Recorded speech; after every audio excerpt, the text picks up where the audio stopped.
Viewer discretion is advised. Paul Motz was down on his luck.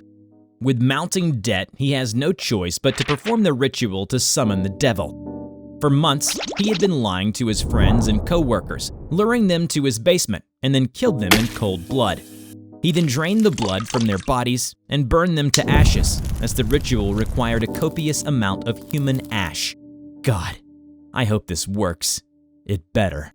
He drew the ritual circle with a mixture of various animal blood and human blood, some of which he had to offer himself, just as instructed in the manuscript. With all the preparations done, Paul set up the camera to record the ritual, in case a future preference was required for performing the ritual if needed again.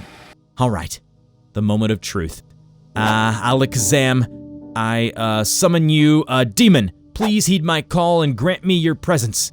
The entire house began to shake, the walls shifted and the ground collapsed as a stream of flame and magma shot up. A throne of skulls emerged, with a sharply dressed devil in a suit sitting in it. It slowly got up and walked down from the throne towards Paul. You've summoned me, you poor, desperate soul. Now, let's make a deal, shall we? Hello everybody, I'm TheRubber.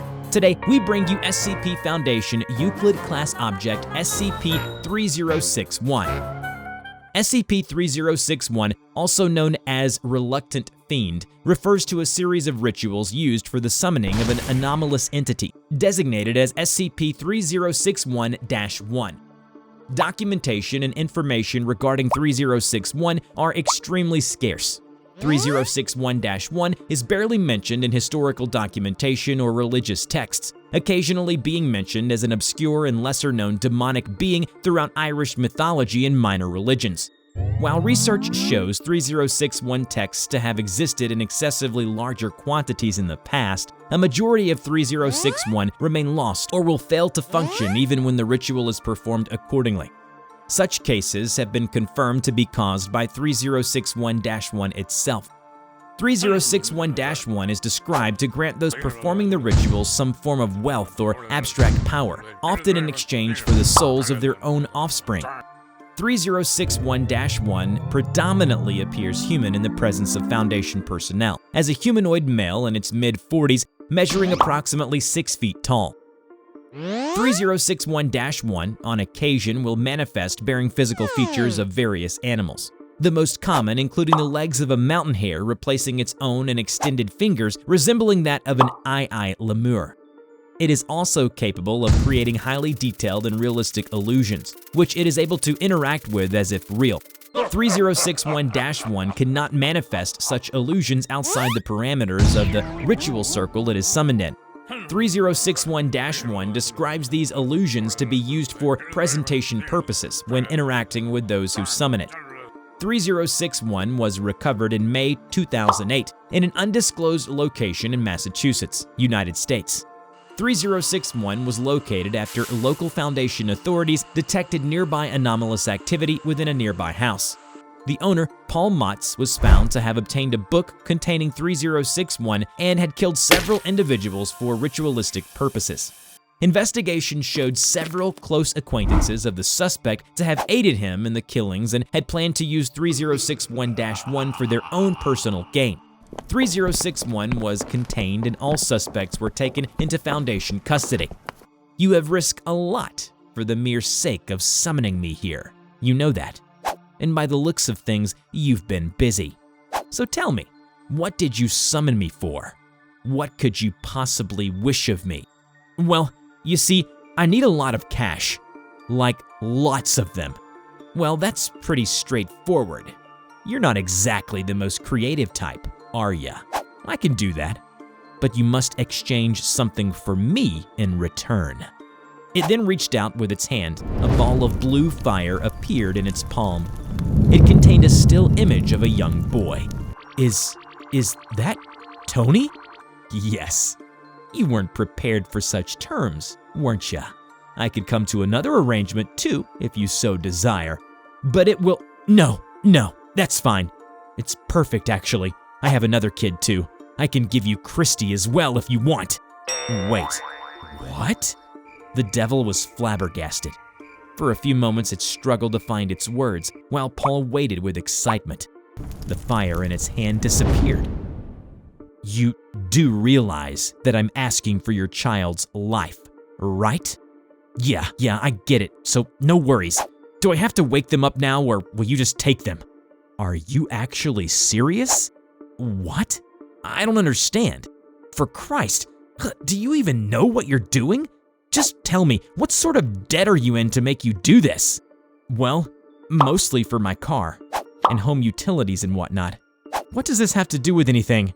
Seriously? Bills? Freaking bills? Is that it? Why not call me up to do your damn taxes for you next time? If you don't mind, I'm sure we can arrange another deal for that. No, I can't do this. I'm out. Have fun cleaning all this stuff. Jesus Christ. Ugh, my head. With that said, the devil experienced a headache and dissipated. So was the headache because of your failing to comprehend Paul's action or your utterance of Jesus? A bit of both, I don't know. Ugh, just thinking about that scumbag hurts my head. You mentioned something about a deal, but you're not being clear enough. What did this deal involve? Well, here's the thing. Normally I come to those who are down on their luck. We don't just show up when anyone summons us. Don't want to make ourselves too public. It's just bad business practice, you see.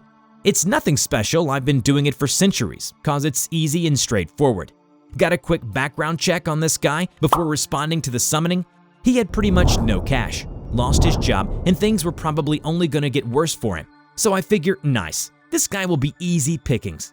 So I make an entrance with the big hole opening in the ground and all the dramatics, a throne of skulls and wrenching arms, and tell him I'll make him rich if he gives me his child. So what did he exactly do to upset you? He said yes. I'm sorry, but you're gonna have to explain that one to me. He said yes, with like zero remorse. Try to imagine this. Some big scary demon pops up out of Tartarus, or whatever the hell you mortals like calling our world, and the guy just simply agrees to a deal, one involving sending his child to a literal hell. What's more, he knew who I was. The smell alone told me that he'd practically soil himself at the sight of me. But it didn't matter that I was a demon, or that he knew what I could do, or that I wanted his kid. And it's only been getting worse. Less and less mortals are scared or even remotely agitated by me. They summon me like we're a frickin' takeout place. Well, that's a surprise. I'd assume you'd have no problem with someone saying yes. After all, that is what you were hoping for. It's not. Look, you don't understand, do you? It's less about the final luring and more about the baiting and fight they put up. We don't just dance around all la-di-da for nothing. Temptation is only satisfying when they're actually being tempted. You can't tempt someone when they just say yes. So what happened to his child? Oh, I never took them. To be honest, I don't even remember if I responded to the guy. Though I wouldn't mind taking his children without granting him the wish. But you'd be breaking the deal. You do realize I'm the devil, right? Years later, during a raid on a minor religious cult, several documents of 3061 were found. It is thought that the group had planned to use the documents to summon 3061-1. Investigation showed that the group had successfully gathered the required components needed for the ritual and had attempted to perform it, which upon doing so failed to summon 3061-1. The group was taken into Foundation custody. Following the incident, 3061-1 was summoned once again using 3061 for answers regarding the group. You people again. Surprisingly, I don't normally get this much traffic in this location. Yes, we were hoping to ask you about an incident relating to the cult group who last summoned you. Are you familiar with them? Oh, those guys. Yes, I've dealt with those idiots a few times. They're a bunch of slack-jawed imbeciles. Cling to whatever deity or higher power that will grant them whatever they want. You've met them? Several days ago, we acquired documents of the very same ritual used to summon you during a raid at one of their gatherings. We were wondering if you could tell us anything you knew about it. They tried summoning me, but I refused to heed their call. They've summoned me many times before, and they're always the same. They'd praise me, but they're the type to worship just about anyone that'll give them power. The needy ones don't act like they're worshippers. They come to me out of desperation. But that lot reek of it, even after they get what they want.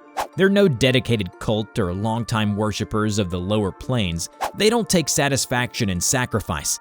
They're just a bunch of drones dropping babies in circles of blood, hoping wealth and power will pop out. Well, if at all possible, we were hoping to ask you about any other groups or people with access to the rituals. Why? So I can use my power for good? Be an ally of justice and help you weed out the bad guys? Something like that? Don't forget that I'm a devil.